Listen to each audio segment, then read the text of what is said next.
So YouTube, ZM here. This is going to be the start of my new segment.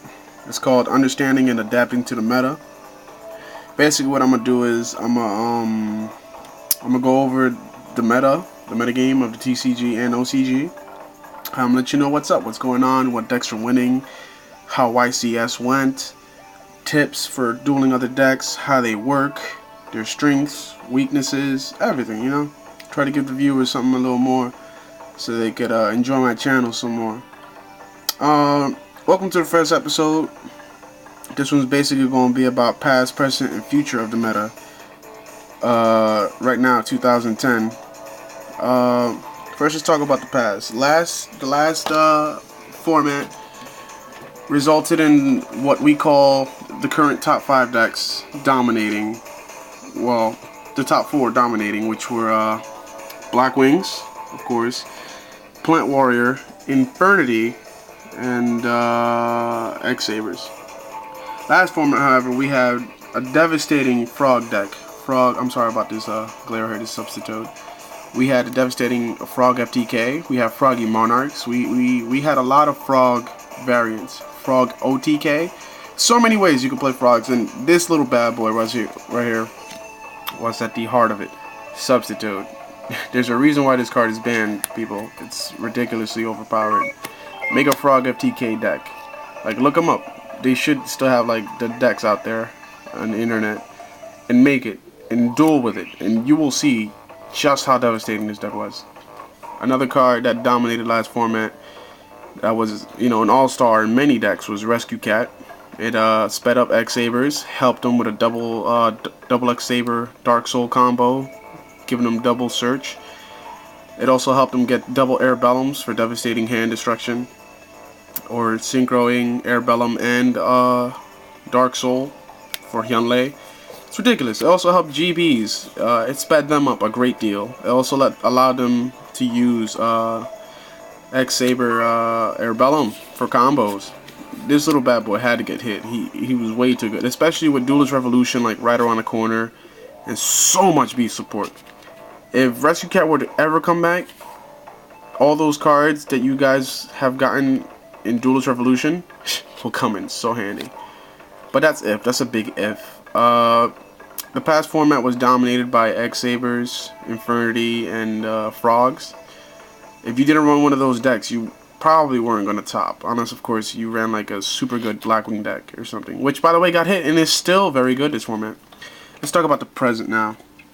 The present format right now is being dominated by the top 5 decks, which are X-Sabers, Gravekeepers, Blackwings, Quick Draw Plants, Plant Warrior, whatever you want to call it, and Infernity Guardian, the Infernity deck, which isn't seeing a lot of play lately, but it has made top 32 and top 16 in the last few YCSs. Right now, it's pretty hard to say which deck is like the best out of all 5 of these. There are, of course, scraps around the corner, and the most interesting thing right now in the meta, the current meta is undefined. But these 5 decks are the most you will see, especially Gravekeepers. Gravekeepers have won YCS, and it's all thanks to the devastating Gravekeeper Recruiter, Gravekeeper Necro Valley, and Royal Tribute combos, which acts as anti-meta and meta at the same time. It's ridiculous. You pop in Royal Tribute, and it's like a crush card virus on crack. Very good, very broken. This deck is getting a lot of highlight lately. X-Sabers have died out, sadly. They aren't seeing as much play as you think they would, but they're still a good deck. They still have the ability to top, to win, prove, you know, versatile. They still have Dark Souls. They still have, you know, Hyunlei, which is very good because everyone likes to set this format. It's a very set-heavy format. And they still have, of course, Gotems for that hand destruction, which is very, very useful these days. The thing about X-Sabers now is they're all running Trap Stun, which is very good, especially with Royal Decree everywhere now, and things like Bottomless and Compulsory Evacuation Device. They also run Effect Veiler, which is a very tricky card, very nice. Any effect at whatsoever, as far as monsters go, is like completely negated, and it gives the X-Saber a turn to recover from any threats that are on the field presently. X-Sabers are still, you know, one of the top running decks, still, you know, something competitive, so don't count them out. Blackwings. Blackwings have been around since the Teledad format. They have slowly been, like, getting hit by the ban list repeatedly. First with Black Whirlwind getting limited to 2, and now to 1.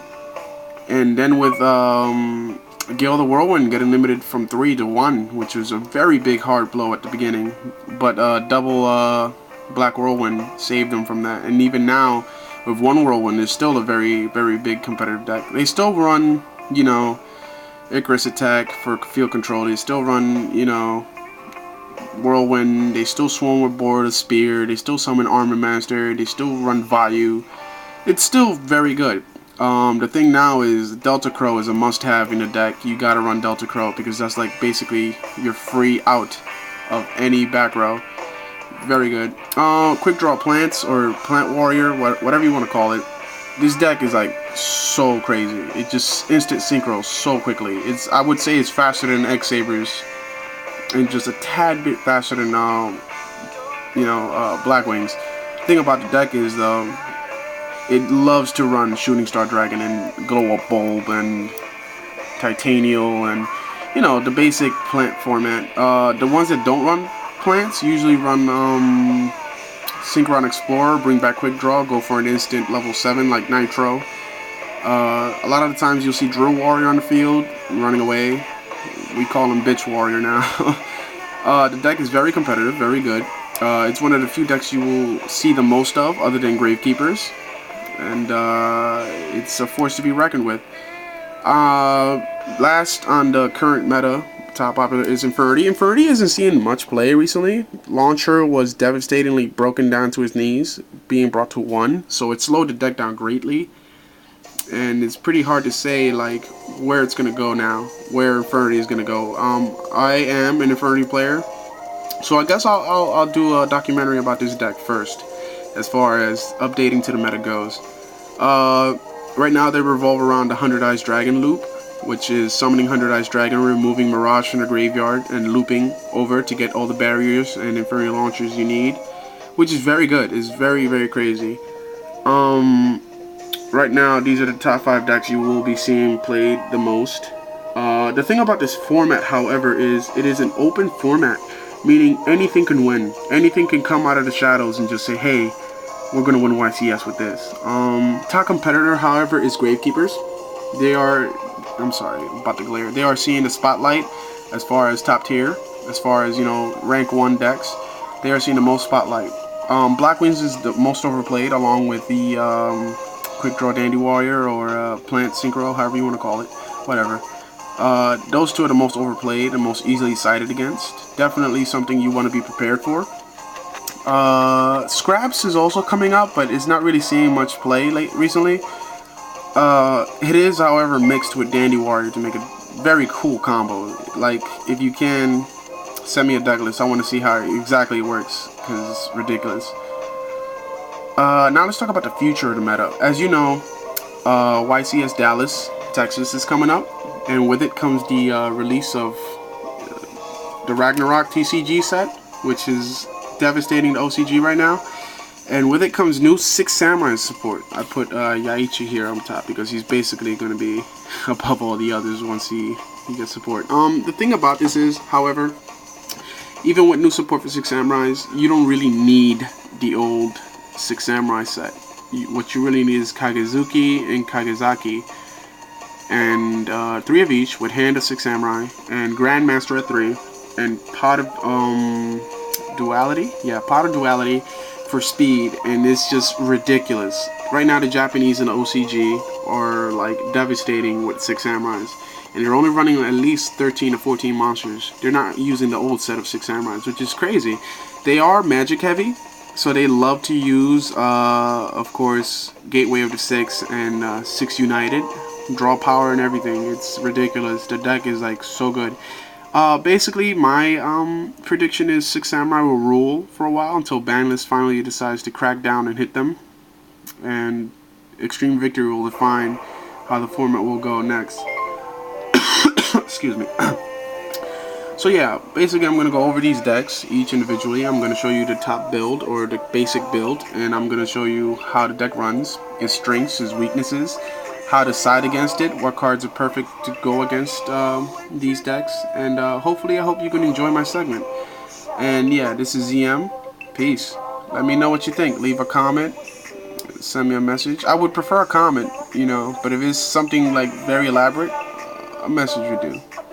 So yeah, ZM. Peace.